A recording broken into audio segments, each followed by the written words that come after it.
Welcome back to Celebrity Radio. It's Alex Belfield talking to some of the world's biggest stars and some of my favourite people. And we've got one for you today.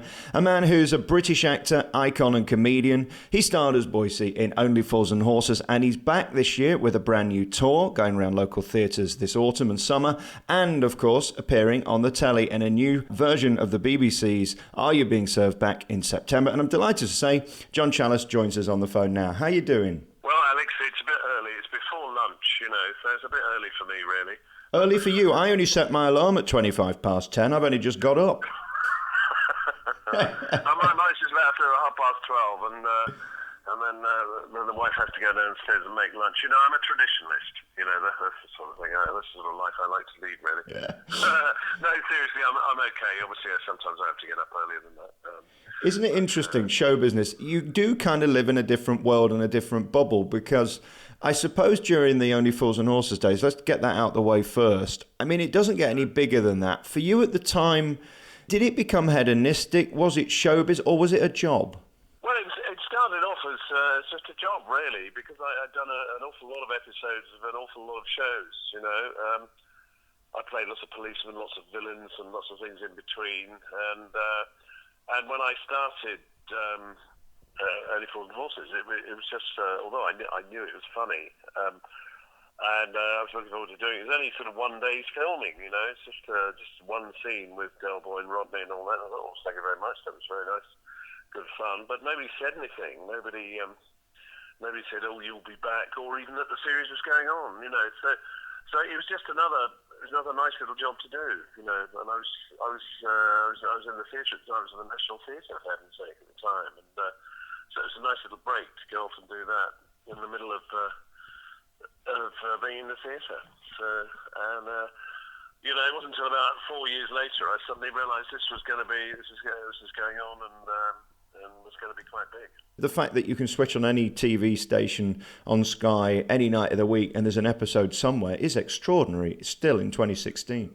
Absolutely, yes. I mean, 35 years later, or whatever it is.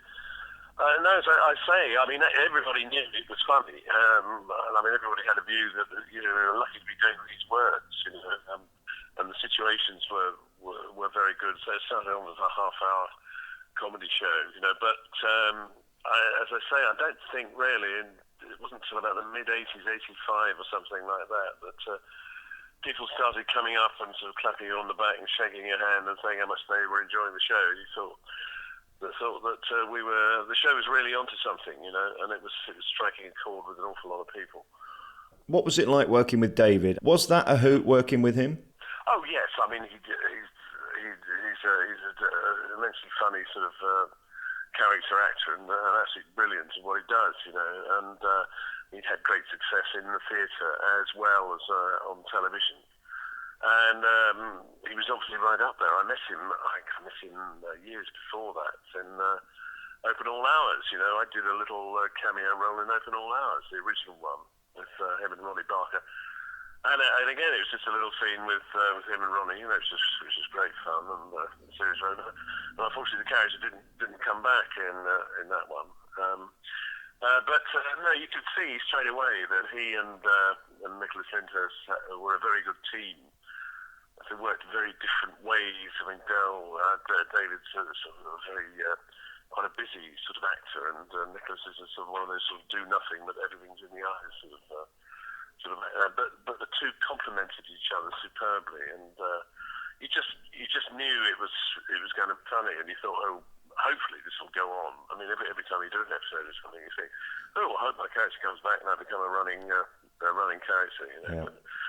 But it doesn't happen that often. But a year later, we did another series, and blew me down. I was asked to do another episode, and I'm very grateful I was, I must say. You're in the same category as David, that you don't have to do a lot and you're just funny. That's pure charisma and personality, because if you just read the lines dry, they're not as hysterical as they were in the show. In fact, if you said "man falls through bar," you wouldn't think it would be one of the most iconic bits in show business history. Was that just natural? Well, I'm a great believer in funny bones.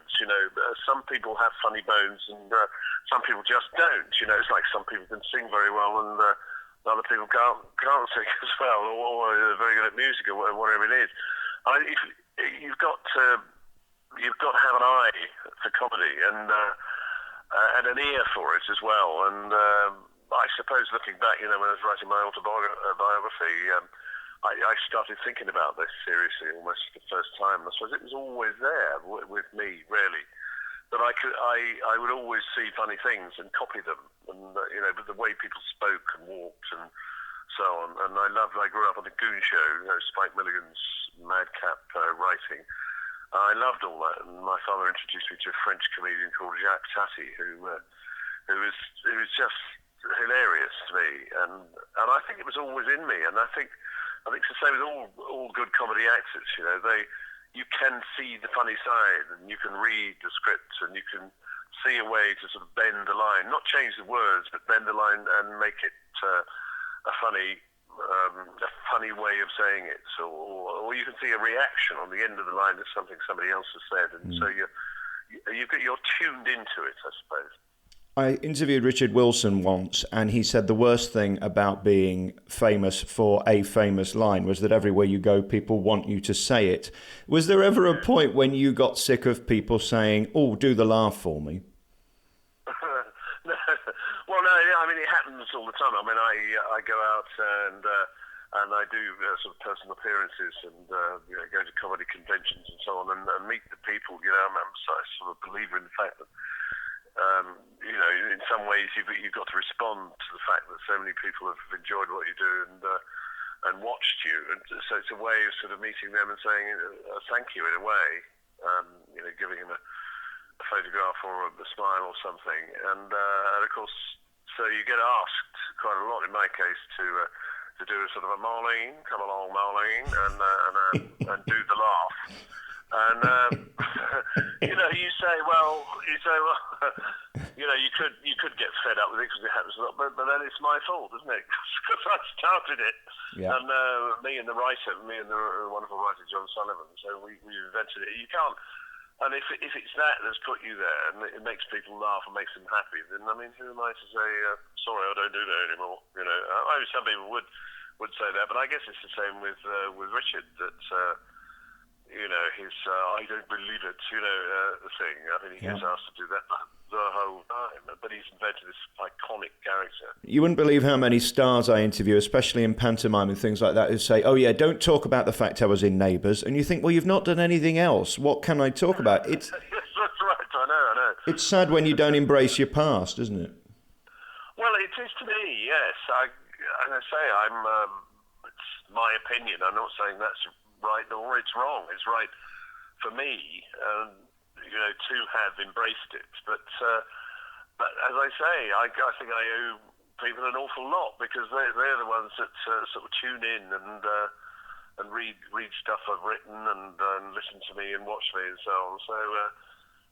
So you become sort of part of the fabric of people's lives, and that's the power that only fools and horses had, It was like family. We were all family for people, and they'd arranged their Christmas lunch around the latest special, and I mean that's a terrific accolade, really. Yeah. Take the compliment. That's what I say. As I say, my wife, when we go out, my wife says that the extraordinary thing is, as soon as people see you, they smile. Yeah.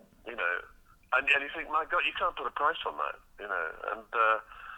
and in these dark old days we've got so full of uncertainty, nobody's quite sure what's going on. They need something to smile about and laugh, So I think without sounding too pretentious about it, I think you have a sort of responsibility in some ways.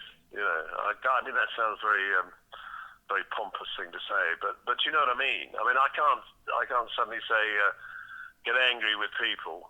Because they want me to do the voice or the... and what a thrill and privilege that they remember and they care. That's the ultimate compliment, surely. Yeah, I mean, I think I feel very privileged that people like it so much, and I've helped to create something that that gives people happiness.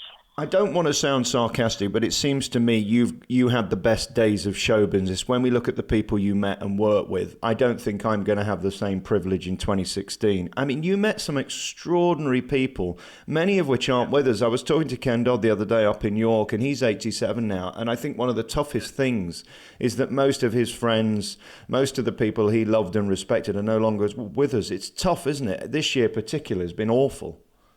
Oh, absolutely, yes.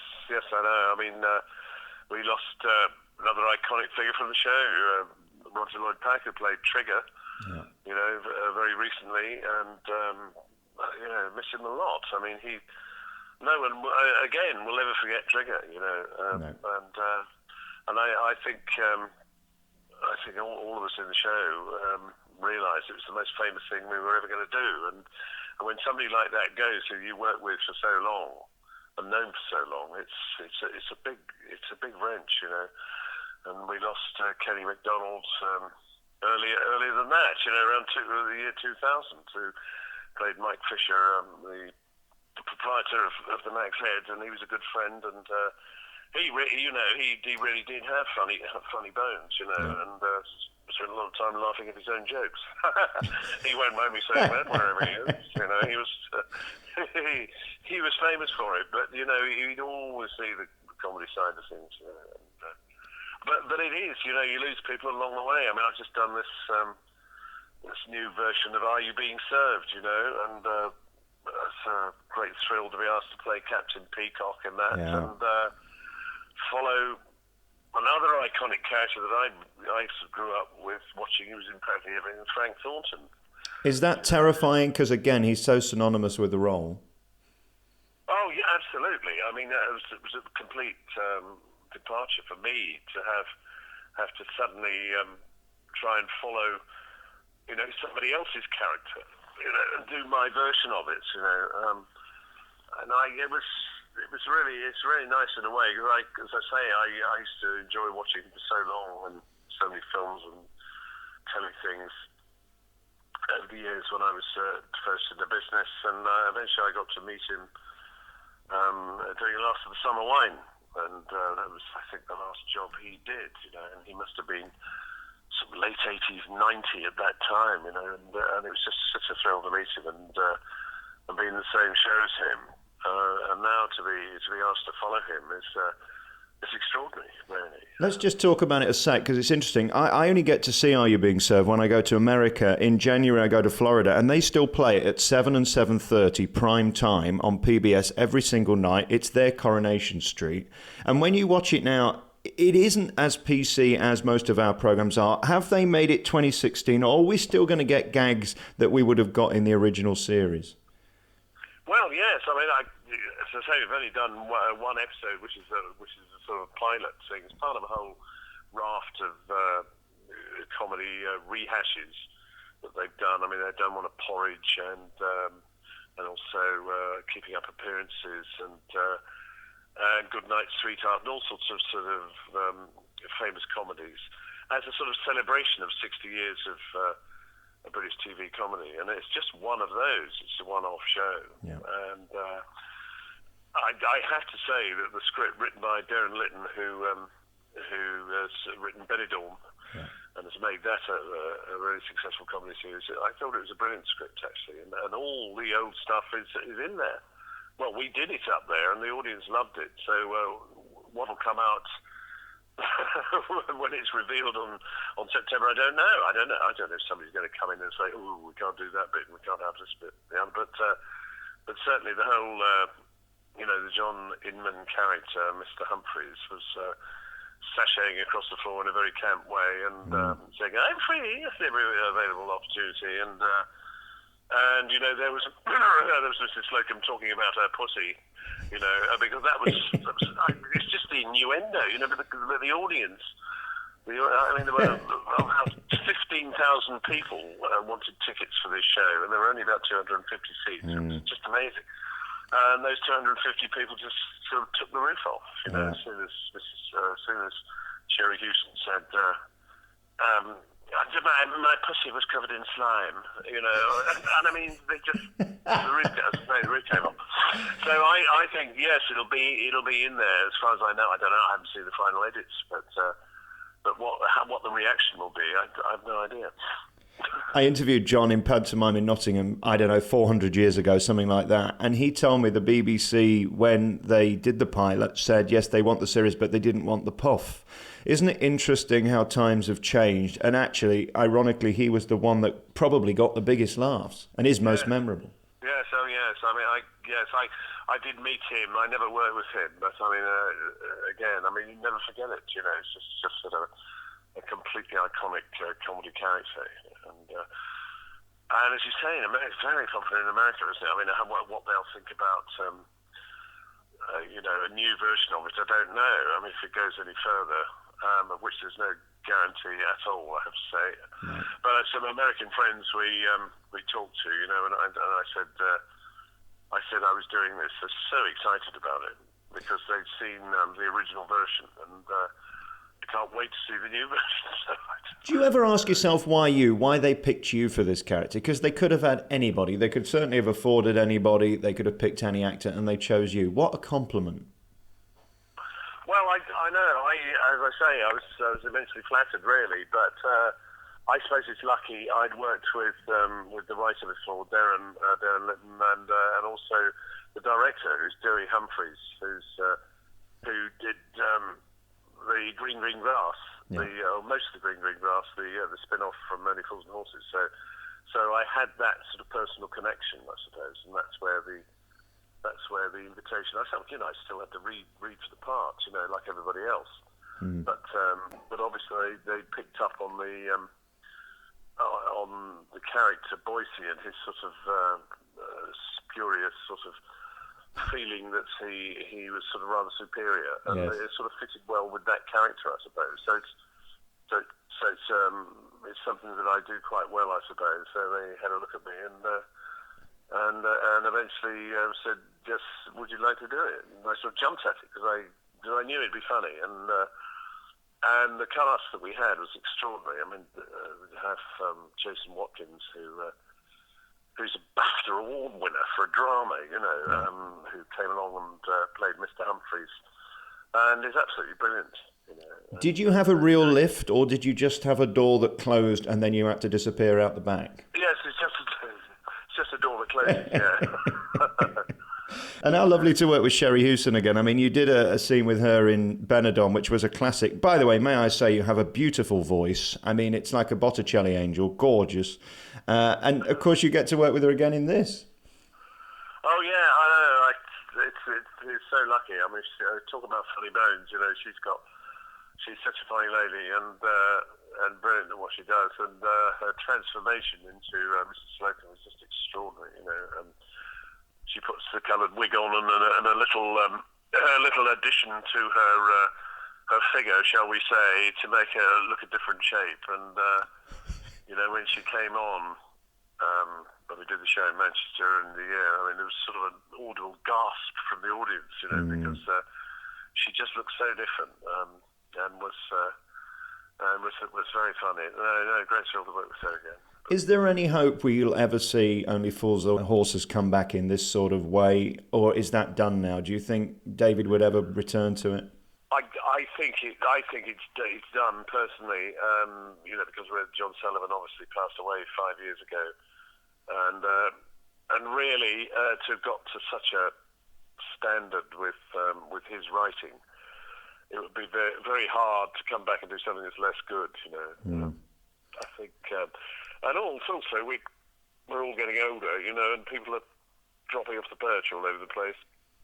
It's very difficult, I think, to do that. People say the same about the green grass, but it's the same problem, really. And I think John Sullivan's family are sort of guarding his legacy in some way. Probably quite rightly, in that they don't want to sort of.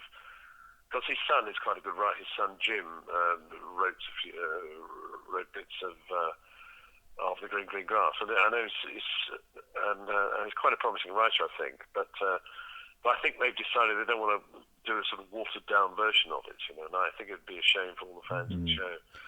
It's a very tricky one, but I think David has always said, never say never. You know, if a really good script came up, we'd certainly consider it, I'm sure. I suppose that's the risk, though, with these BBC remakes, isn't it? With even Are You Being Served? If it's not amazing, people are going to slate it, and it's sort of done the death forever. Then that's the problem. Yes, and then there's a sort of, you know, and then it sort of starts the downward slide, you know, which would be a great shame, I think. Yeah. And you're busier than ever. Panto this year, you're off to do that. And, of course, you're doing these live shows, which I'll be working with you in the autumn. Shows, yes. Ossett Town Hall. Ossett is a place I've never been to before in my life. It's in West Yorkshire, isn't it? In October. Yes, yeah. Yes, it is. Not far from Wakefield, I think. I think I'm doing that one, aren't I? Oh, are you? Yeah, I think so. That'll be fun, then. Yeah, we'll have a laugh. So you're going to ask me more embarrassing questions, then? Oh, I'm going to be Jeremy Paxman. This is me being nice, by the way. Oh, yes, that's good. Yeah, Nottingham doing the 18th, Oldham the 19th, Pontefract on the 20th. So that'll be fun. That'll be an interesting 3 days. That's November. We'll be sick of ourselves, won't we, telling the same old stories? Oldham the 19th of November and Pontefract the 20th of November. And then Panto this Christmas. It's so great you're still at it and popular, because I hope you know how much we love you. You have such a gift of comedy, and again, you can't be trained that or born with it. It's just something that's given you and that you sort of hold on to the reins and go with, and you've made a career out of it, and I so respect that, John. Thank you very much. Well, it's very, very, very, very, very, very kind of you. Yes. No, it is. No, I just to say, you know, I'm looking forward to these shows. I'll be bringing my books, and I could sign, dedicate copies of the autobiography, so on to people when I meet and greet them, and I hope people will be happy to see me. John Challis is one of our biggest stars and one of my favourite people. You can see him on tour. Just put into Google John Challis tour, and all those dates will come up, and you can book. And I look forward to seeing you in the autumn. Great to talk to you, John. Thank you very much, Alex, and see you soon, I hope.